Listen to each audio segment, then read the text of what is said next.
बिहार के मुख्यमंत्री नीतीश कुमार बीजेपी के खिलाफ विपक्षी एकता की मुहिम चला रहे हैं। नीतीश कुमार कर्नाटक में शपथ ग्रहण में शामिल होने के बाद दिल्ली पहुंचे।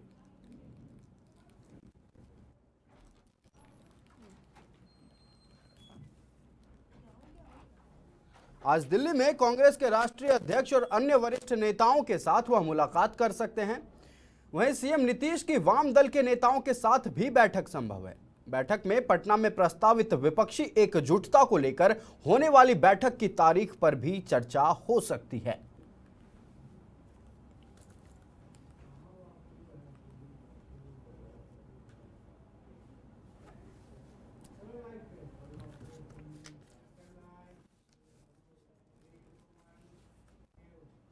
बिहार के मुख्यमंत्री नीतीश कुमार बीजेपी के खिलाफ विपक्षी एकता की मुहिम चला रहे हैं। इसी पर तमाम जानकारी के साथ हमारे साथ सहयोगी श्रुति लगातार दिल्ली से जुड़ी हुई हैं। श्रुति, बिहार के मुख्यमंत्री कर्नाटक में जो शपथ ग्रहण समारोह हुआ उसके बाद दिल्ली पहुंचे हैं। 2024 चुनाव निकट आते जा रहा है और ऐसे में नीतीश कुमार लगातार विपक्षी नेताओं को एकजुट करने में जुटे हुए हैं। फिलहाल आज का उनका क्या प्रोग्राम है, क्या कुछ अपडेट निकलकर सामने आ रहा है?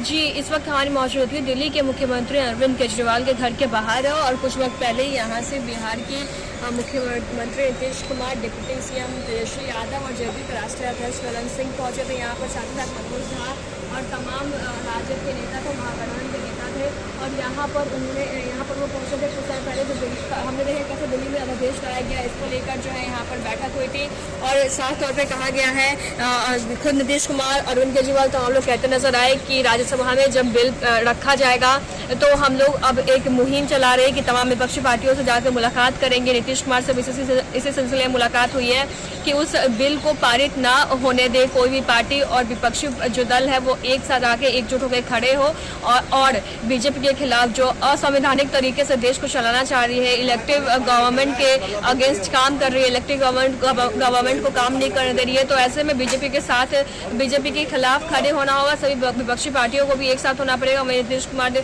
ये बोलते नजर आए कि मेरा तो लगातार यही बात कहना है कि मैं तो लंबे समय से कह रहा हूँ कि सभी विपक्षी को एक साथ आना होगा और जो है बीजेपी के खिलाफ खड़ा होना पड़ेगा। और साफ तौर पर तेजस्वी यादव का कहना था कि मैं समझ सकता हूं कि अभी किस प्रकार से बीजेपी के द्वारा अरविंद केजरीवाल को परेशान किया जा रहा है। हम सब उनके साथ खड़े हैं। साथ ही साथ अरविंद केजरीवाल ने ये भी जानकारी दी है कि वो परसों जो है वो वेस्ट बंगाल के सीएम टीएमसी नेता ममता बनर्जी से मुलाकात करेंगे और इसी अध्यादेश को लेकर बातचीत करेंगे ताकि जब राज्यसभा में बिल रखा जाए तो बिल को पारित ना होने दे और बीजेपी को एक करारा हार दे। तो कहीं ना कहीं ये पूरी मीटिंग जो है वो अध्यादेश को लेकर थी और वही सवाल किया गया कि 2024 विपक्षी एकता को लेकर क्या बातचीत हुई, साथ ही साथ पटना में जो मीटिंग होने वाली है उसको लेकर क्या बातचीत हुई, कब वो डेट है। तो साफ तौर पर इस पर कोई भी बयान देने से परहेज किया गया। खुद चाहे वो अरविंद केजरीवाल हो चाहे नीतीश कुमार हो, साफ तौर पर कहना था कि बातचीत चल रही है। अभी विपक्षी पार्टी को लेकर यही बात हुई है कि बिल को पारित होने से रोकना है, बाकी 2024 को लेकर जो है वो रणनीति तैयार की जाएगी। तो एक बार फिर से नीतीश कुमार यहाँ अरविंद केजरीवाल के घर में पहुंचे थे। एकजुटता की बात कही, हमने एक ट्रेलर कर्नाटक में शपथ ग्रहण समारोह के दौरान देखा। हालांकि 2024 लोकसभा चुनाव से पहले कर्नाटक चुनाव को सेमीफाइनल के तौर पर देखा जा रहा था और इस सेमीफाइनल में कांग्रेस ने प्रचंड जीत हासिल की है। तो ये जीत आखिरकार विपक्ष को किस ओर लेकर जाने वाली है, क्योंकि जिस तरह से विपक्षी नेता मंच पर एक साथ नजर आए, कई हालांकि नहीं भी नजर आए, कईयों को निमंत्रण भेजा गया था, इसके बावजूद वो शामिल नहीं हुए। लेकिन एक तरह से इसे देखा जा सकता है कि एकजुटता कहीं ना कहीं धीरे धीरे होती नजर आ रही है।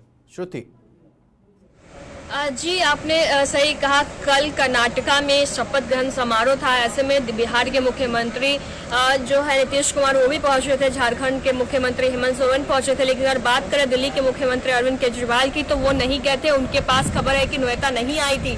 तो क्या ऐसे में क्या कांग्रेस आम आदमी पार्टी के साथ खड़ी हो पाएगी, ये बड़ी बात है। साथ ही साथ अगर बात करें यहाँ पर विपक्षी एकता और लोकसभा चुनाव को लेकर तो साफ तौर पर हमने पिछले बार देखा किस प्रकार अरविंद केजरीवाल का जो बयान था वो ये था कि ये पहली मीटिंग हुई है, आगे बहुत सारी मीटिंग होनी बाकी है, अभी कुछ रणनीति तैयार नहीं हुई है, अभी बातचीत चल रही है। तो साफ तौर पर वो एकजुटता को लेकर कहते नजर आए थे कि अभी पहली मीटिंग हुई है और अभी ऐसी कोई बात नहीं हुई है, रणनीति तैयार की जाएगी। और अगर बात करें आज की, तो आज अरविंद केजरीवाल ने ये साफ कह दिया है कि आगे की रणनीति जो है वो इस पर तैयार की जाएगी कि राज्यसभा में जो बिल रखा जाए, अध्यादेश को लेकर जो बिल रखा जाएगा आने वाले समय में, उसमें विपक्षी पार्टी एक साथ हुए खड़े हो और उस बिल को पास ना होने दे, क्योंकि उनका कहना है कि लंबे समय की लड़ाई के बाद सुप्रीम कोर्ट ने दिल्ली के इलेक्टिव गवर्नमेंट जो कि आम आदमी पार्टी अरविंद केजरीवाल है उनको अधिकार दिए गए थे कि अब ट्रांसफर पोस्टिंग को लेकर जो है वो अब दिल्ली गवर्नमेंट देखेगी।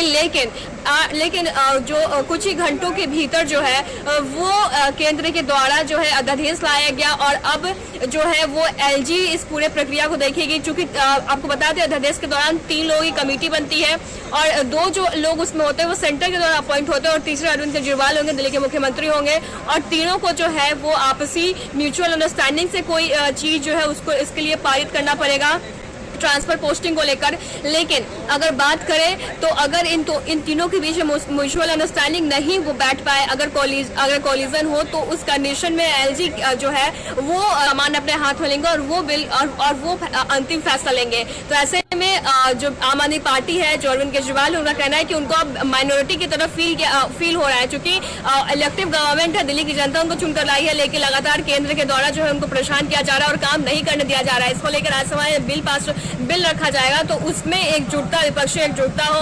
अरविंद केजरीवाल ने साफ तौर पर कहा कि मैंने मुख्यमंत्री नीतीश कुमार को भी ये बात कही है कि तमाम जो विपक्षी पार्टियों से मिल रहे हैं उनको ये मैसेज पहुंचाए कि राज्यसभा में ये बिल पास ना हो सके। साथ ही साथ उनका ये भी कहना था कि अब मैं खुद भी तमाम पार्टी के राष्ट्रीय अध्यक्षों से मिलूंगा और उनसे भी ये बात का अनुरोध करूंगा कि जब राज्यसभा में ये बिल रखा जाए तो इसको बिल को पास ना होने दे। उन्होंने टीएमसी के नेता ममता बनर्जी से मिलने की बात कही है। साथ ही साथ नीतीश कुमार ने भी कहा है कि वो भी जहां भी जाएंगे इस बात को रखेंगे और तेजस्वी यादव ने कहा है कि हम सब इनके साथ खड़े और इस वक्त जिस दर्द से केजरीवाल गुजर रहे हैं वो पूरी तरह से तेजस्वी यादव हो, नीतीश कुमार हो, समझ सकते हैं। जी, ये तो रही दिल्ली की बात। अगर हम विपक्षी एकजुटता की बात करें तो एक तरफ देखा जा रहा है कि जदयू ने विपक्षी एकजुटता का पूरा बीड़ा उठाया हुआ है। इस मुहिम को कहीं ना कहीं नीतीश कुमार के साथ जदयू के कई और नेता इसका नेतृत्व कर रहे हैं। हमने देखा नीतीश कुमार दिल्ली में हैं, नीतीश कुमार कर्नाटक पहुंचते हैं और वहीं बिहार के भवन निर्माण मंत्री अशोक चौधरी झारखंड दौरे पर हैं। झारखंड दौरे पर उनका मुख्य उद्देश्य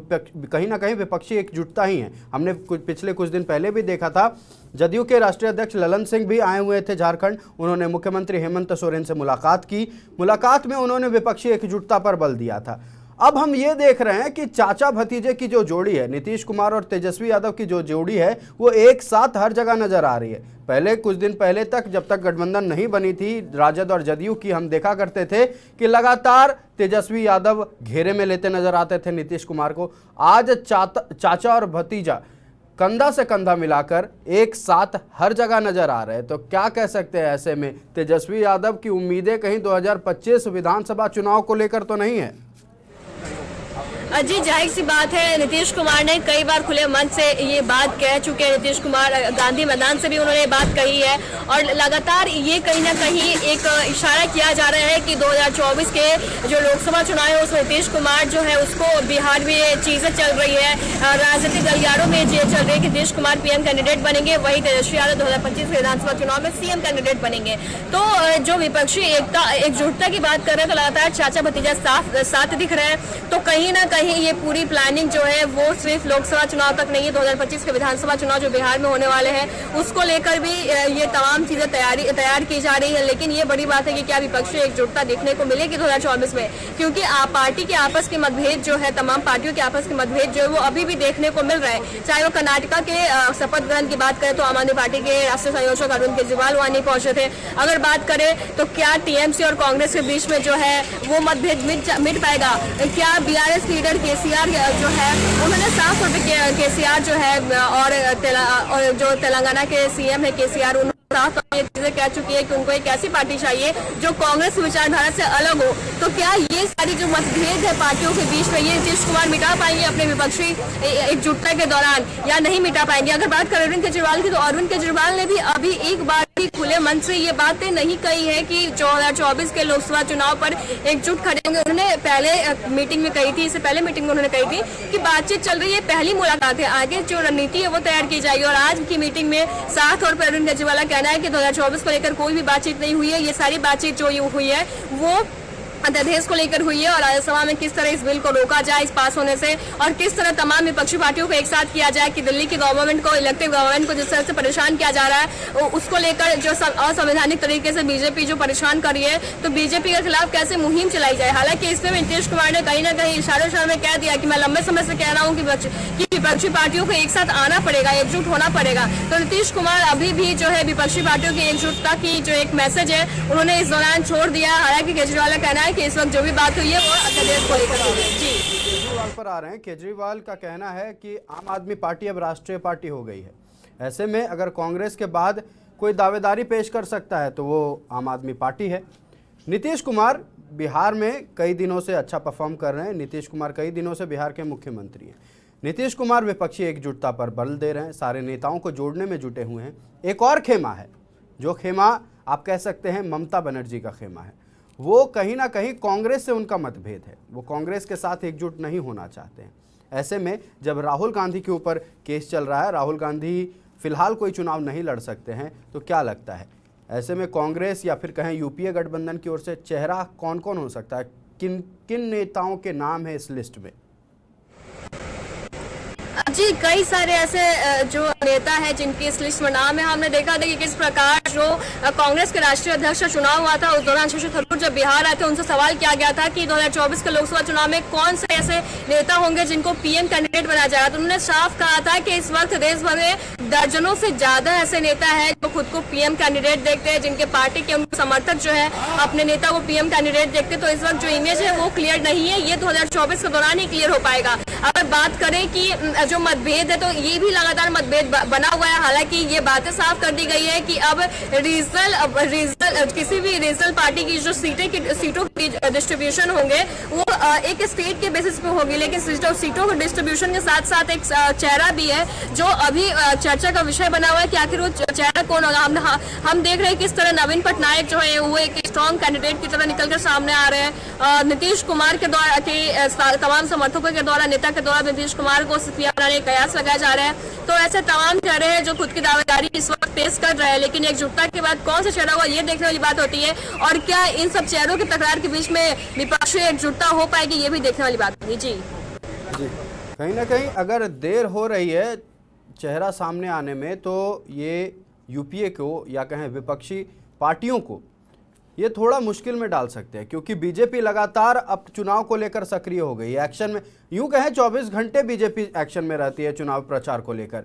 बीजेपी तो पूरी तरह से तैयारी में, बीजेपी के पास निस्संदेह उनका अपना चेहरा पीएम नरेंद्र मोदी होने वाले हैं। लेकिन कांग्रेस और महागठबंधन जो इधर यूपीए गठबंधन है, विपक्षी नेता हैं, वो क्लियर नहीं कर पा रहे हैं कि उनका नेता कौन होगा, उनका चेहरा कौन होने वाला है। ऐसे में आपको नहीं लगता है कहीं ना कहीं ज़्यादा देर हो रहा है? अभी जनता के मन में वो छवि नहीं बन पाई है कि किसको अपने नए पीएम के रूप में देखेंगे, किसको पीएम की दावेदारी के रूप में वो देखना चाहेंगे।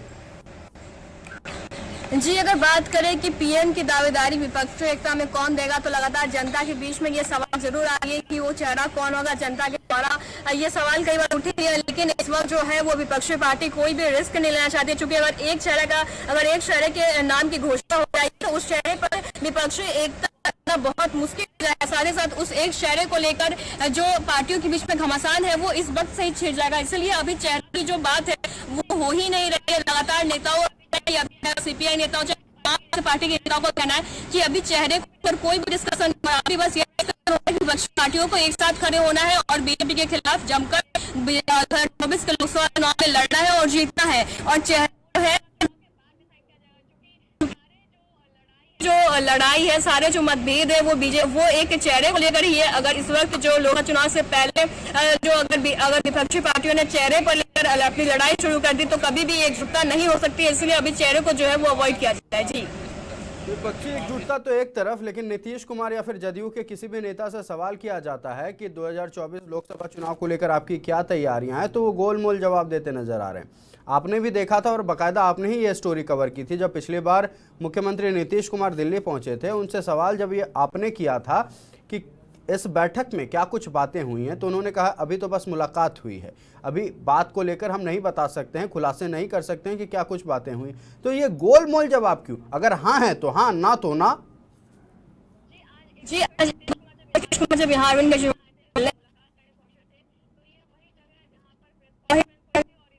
कॉन्फ्रेंस हुई थी और इसमें नीतीश कुमार ने साफ बताया था कि हम लोग पहले भी मिले थे, हम लोग अभी भी मिले हैं और बातचीत चल रही है। बातचीत चल रही है विपक्षी एकजुटता को लेकर। हालांकि उनका ये भी कहना था, जब केजरीवाल ने कहा कि राज्यसभा में बिल को लेकर एकजुटता दिखाना होगा, तो नीतीश कुमार ये कहना पहले से कह रहा हूँ कि एकजुटता बहुत ज्यादा जरूरी है और बीजेपी को हरा उसको लेकर कुछ भी गलत है वो साथ और कहना था कि मीटिंग को लेकर जो पटना में तमाम विपक्षी पार्टियों की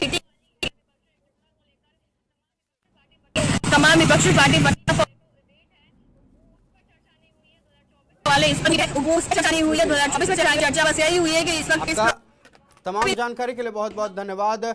और इस खबर से जुड़ी हलपट की अपडेट हम आपसे लेते रहेंगे। फिलहाल नीतीश कुमार की बैठक चल रही है और ऐसे में विपक्षी एकजुटता को लेकर कौन कौन से नेता इस मुहिम में जुड़ेंगे, ये देखने वाली बात होगी। राहुल गांधी फिलहाल चुनाव नहीं लड़ सकते, हालांकि उन्होंने कोर्ट में याचिका दाखिल की है, उन्होंने लोअर कोर्ट के फैसले को चुनौती दी है। ऐसे में चाचा भतीजे की ये जोड़ी जो साथ साथ अक्सर नज़र आ रही है, ये क्या कमाल करने वाली है, ये देखने वाली बात होगी।